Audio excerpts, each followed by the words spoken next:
Assalamualaikum warahmatullahi wabarakatuh. Perkenalkan, nama saya Firda Silaturahmah, NIM U2019-1059.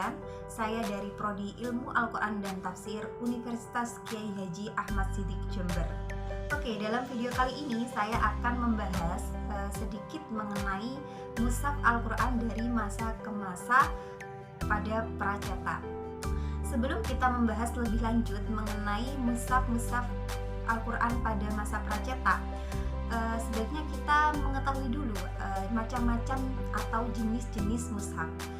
Jenis-jenis mushaf yang pertama ada manuskrip, yakni tulisan tangan. Yang kedua ada mushaf cetakan, dan yang ketiga ada mushaf digital.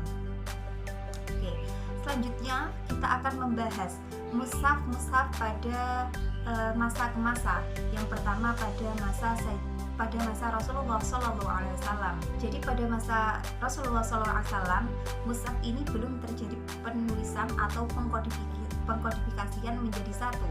Akan tetapi Al-Quran sudah ditulis dengan menggunakan khot hufi atau khot kuno, yakni khot yang masih belum ada tanda baca seperti titik, harokat, dan lain sebagainya. Dan pada penulisan ini biasanya ditulis pada pelapah kurma atau bebatuan atau tulang belulang. Dan kemudian pada masa Sayyidina Abu Bakar radhiyallahu anhu, pada masa ini sudah mulai terjadi pengkodifikasian atau penulisan mushaf menjadi satu mushaf. Yang melatar belakangi pengkodifikasian ini adalah terjadinya perang Yamamah, sehingga mengakibatkan beberapa para sahabat yang hafal Al-Quran gugur dalam peperangan tersebut, sehingga ini menjadi kekhawatiran akan musnahnya Al-Quran. Kemudian Sayyidina Umar bin Khattab memberikan usulan terhadap Sayyidina Abu Bakar untuk menyelamatkan Al-Quran dengan mengkodifikasikan Al-Quran menjadi satu mushaf. Awalnya Sayyidina Abu Bakar tidak langsung menerima usulan tersebut karena pembukuan mushaf atau penulisan mushaf ini tidak pernah terjadi pada masa Rasulullah SAW. Akan tetapi setelah melakukan pertimbangan, kemudian Sayyidina Abu Bakar menyetujui usulan Sayyidina Umar radhiyallahu an. Kemudian Sayyidina Abu Bakar radhiyallahu an mengutus Sayyidina Zaid bin Thabit untuk menjadikan Al-Quran menjadi satu mushaf atau untuk menuliskan Al-Quran menjadi satu mushaf. Pada masa Sayyidina Umar bin Khattab radhiyallahu an, pada masa ini Al-Quran mengalami stagnasi, jadi tidak ada pengkodifikasian maupun penulisan kembali mushaf Al-Quran. Akan tetapi Sayyidina Umar lebih memfokuskan untuk perluasan wilayah, sehingga pada masa Sayyidina Umar bin Khattab ini terjadi banyak perbedaan bacaan antara satu daerah dengan daerah yang lain. Kemudian pada masa Sayyidina Utsman bin Affan radhiyallahu an, pada masa ini terjadi pengkodifikasian atau penulisan kembali mushaf Al-Quran yang ditulis oleh 4 orang sahabat. Di antaranya ada Zaid bin Thabit, Abdullah bin Zubair, Abdullah bin Haris, dan Hisham.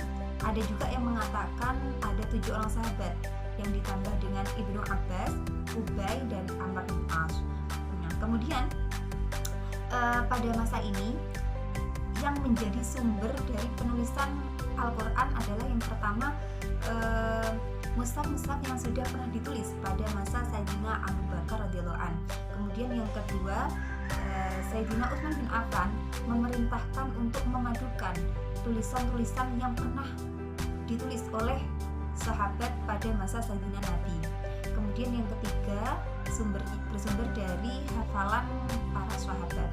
Kemudian dari beberapa mushaf ini disosialisasikan kepada beberapa daerah seperti Kufah, Basrah, Syam, dan Madinah, yang kemudian dikenal dengan mushaf Utsmani.